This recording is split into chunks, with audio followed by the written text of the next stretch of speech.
리베이트를 받아온 의사와 제약사 관계자 80여 명이 무더기로 기소됐습니다. 유정훈 변호사의 뉴스와 법, 오늘은 제약사 리베이트에 대해 알아보겠습니다. 어서 오십시오. 안녕하세요. 네, 반갑습니다.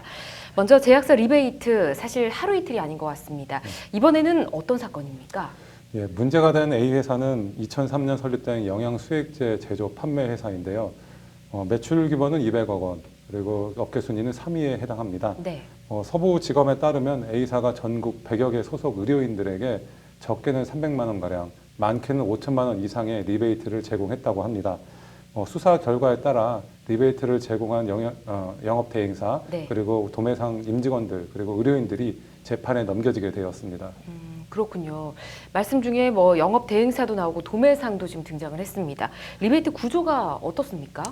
예, 검찰에 따르면 영양수액제나 그 의약품들을 납품하기 위해서 의료인들에게 현금 지급뿐만 아니라 법인카드 대여, 그리고 식당에 선결제하는 등의 방법으로 리베이트를 제공했다고 합니다. 예. 이 중심에 영업대행사가 있었는데요.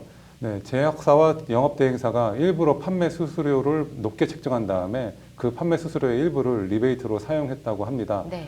결과적으로 제약회사가 영업대행사를 통해서 음성적으로 리베이트를 전달하는 통로를 만들었다고 보면 되겠습니다. 그렇군요. 사실 리베이트라는 게 좀 은밀하게 주고받는 거기 때문에 밝혀지는 게 좀 쉽지는 않았을 텐데 이번에 밝혀진 과정은 어떻게 될까요? 예, 제약사 인수 과정에서 회사에 대해서 불만을 품은 직원이 경영진이 이런 불법 자금을 운영하고 있다는 것을 폭로했는데요. 네. 예, 최근 몇 년 사이 증가한 영업 대행사들이 제약사들의 불법 리베이트 제공에 창구 역할을 하고 있다는 의혹이 제기됐는데요. 네. 동기와 어쨌든 내부 고발을 통해서 영업 대행사가 음성적인 통로를 사용하고 있다는 것이 확인되었습니다. 그렇군요. 이 리베이트 정말 끊임없이 문제가 되고 있는 것 같습니다. 뿌리 뽑히지 못하는 이유가 있을까요? 예, 불법 이런 리베이트가 실제적으로는 우리 제약업계의 구조적인 측면 때문에 기인한다는 지적도 있습니다. 네. 실제적으로 우리 제약업계는 산업 규모가 작기 때문에 성공 확률이 낮은 신약 개발에는 돈을 쓰지 않고 네. 특허 기간이 만료된 복제약과 같은 것에만 돈을 쓰는 그런 측면이 있었습니다. 복제약과 같은 경우에는 실제적으로 차별성이 없기 때문에 과당 경쟁을 할 수밖에 없었고요. 이런 과당 경쟁의 결과가 의약품 처방권을 가지고 있는 의료인들에게 부당하게 청탁을 하는 구조가 만들어진 것입니다.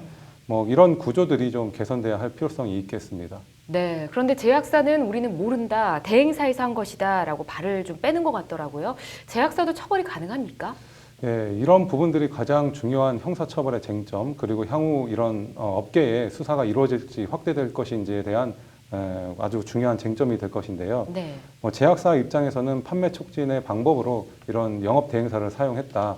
영업 대행사가 마케팅이라는 명목으로 이런 리베이트를 제공한 것은 우리와 무관하다라면서 꼬리 자르기를 할 수 있기 때문입니다. 예. 실제적으로 아까 말씀드린 것처럼 그 판매 수수료를 과도하게 높였다든지 또는 이런 회의를 통해서 이런 리베이트를 제공하는 그런 역할을 한 것이 드러나지 않는 한 좀 처벌은 어렵지 않을까 싶은데요. 네. 이런 부분들이 충분히 밝혀진다면 처벌은 가능해 보입니다. 그렇군요. 자, 의약품 리베이트 만약에 밝혀진다면 처벌 수위는 좀 어떻게 될까요? 예, 의료법과 약사법에서 그 근거를 찾을 수 있는데요. 네. 의약품을 공급하는 사람은 채택, 처방, 유도 등 판매 촉진에 있어서 이런 의료인에게 금전, 물품, 노동, 그런 향응, 그 밖에 경제적 이익을 제공해서는 안 됩니다. 네. 물론 의료인 등도 이런 경제적 이익을 취득해서는 안 되고요. 이처럼 쌍벌제에 따라서 3년 이하의 징역 또는 3천만 원 이하의 벌금에 처해질 수도 있겠습니다. 그렇군요. 자, 그런데 이렇게 리베이트를 받아 챙긴 의사의 경우는 만약에 면허를 정지한다든지 취소한다든지 이런 조치를 취할 수는 없나요? 네, 의료법은 관련 법령을 위반하여 금고 이상의 형을 받은 사람은 면허를 취소하게 하고 또 일정 기간 사안에 따라서 재취득을 하지 못하게 하고 있습니다. 그렇지만 이제 벌금형을 받은 의사라고 그러면 면허가 정지될지는 몰라도 그런 영업 활동을 충분히 할 수 있을 것이고요. 네. 금고 이상의 형을 받은 의사만이 이런 취소 대상이 됩니다.